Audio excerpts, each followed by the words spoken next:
તો રાજ્યસભાના ભાજપના ચારેય ઉમેદવારોએ વિજય મુહૂર્તમાં ફોર્મ ભર્યું છે। વિજય મુહૂર્તમાં ચારેય ઉમેદવારોએ ઉમેદવારી પત્રક ભર્યું છે।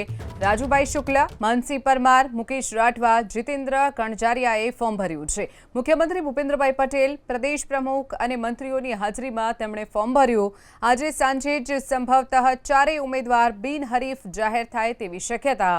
ભાજપે રાજકીય, સામાજિક, જ્ઞાતિગત સમીકરણોને ધ્યાનમાં રાખી અને આ નામોની જાહેરાત કરી છે। વધુ વિગતો સાથે સંવાદદાતા કલ્પેશ રાવલ આપણી સાથે જોડાઈ ગયા છે। કલ્પેશ, ભાજપના ચારેય ઉમેદવારોએ આજે વિજય મુહૂર્તમાં ફોર્મ ભરી દીધા છે અને સાંજ સુધીમાં બિનહરીફ ઉમેદવાર જાહેર થઈ જાય તેવી પણ સંભાવના છે। શું વિગતો? જે બિનહરીફની જે પદ્ધતિ છે એમાં એક સુધારો કરાયો। 11મી જૂને ફોર્મ ચકાસણી કરવામાં આવશે અને 18મી જૂન જે છે એ મતદાનની પ્રક્રિયા માટેનો સમય ફાળવવામાં આવ્યો છે। એટલે 11મી જૂન ઉમેદવાર પત્રોની ચકાસણી જ્યારે થઈ જાય અને તમામ ઉમેદવારોના ફોર્મ માન્ય રાખવામાં આવે ત્યારે જ કહી શકાય અને સત્તાવાર જે જાહેરાત કરવામાં આવશે 18મી જૂન પછી જ કરવામાં આવશે। પરંતુ આજે કોંગ્રેસનો એક પણ ઉમેદવાર જો નોંધાય નહીં, એક પણ ઉમેદવારી પત્ર નોંધાય નહીં તો એ સ્પષ્ટ થઈ જશે કે આ ચારેય ઉમેદવારો બિનહરીફ છે અને કોંગ્રેસ આ ઉમેદવારી પત્ર ભરે એવી શક્યતા નહીવત લાગી રહી છે। કારણ કે રાજ્યસભાની જે ચૂંટણી હોય છે એ વિધાનસભ્યો એટલે કે ધારાસભ્યો મતદાન કરતા હોય છે અને વિધાનસભામાં એટલું પૂરતું સંખ્યાબળ નથી કોંગ્રેસનું અને એના કારણે કદાચ ઉમેદવારી પત્ર ભરાય નહીં એ પ્રકારની શક્યતા છે। એટલે માત્ર ઔપચારિકતા પૂર્ણ કરવામાં આવશે। ચારેય ઉમેદવારો જે ભાજપના છે એમણે ઉમેદવારી પત્ર વિજય મુહૂર્તમાં ભર્યું હતું।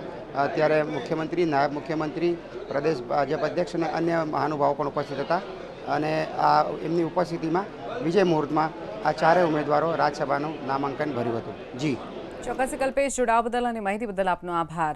તો ભાજપના ચારેય જે ઉમેદવાર છે તેમણે આજે ઉમેદવારી નોંધાવી છે। ભાજપે તમામ જે જ્ઞાતિ સમીકરણો છે તેને ધ્યાનમાં રાખી અને આ નામોની પસંદગી કરી છે। રાજકીય, સામાજિક, જ્ઞાતિગત સમીકરણને ધ્યાનમાં રાખી અને ભાજપે ઉમેદવારોને મેદાને ઉતાર્યા છે। 2 ઓબીસી સમાજના, 1 આદિવાસી સમાજના અને 1 બ્રાહ્મણ સમાજના ઉમેદવારને મેદાને ઉતાર્યા છે।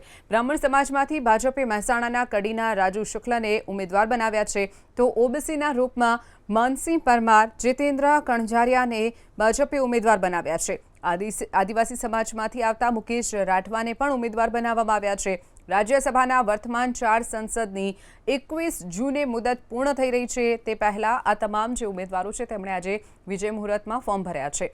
ફોર્મ જે સમયે ભરાયા ત્યારે મુખ્યમંત્રી પણ તેમાં ખાસ ઉપસ્થિત રહ્યા હતા।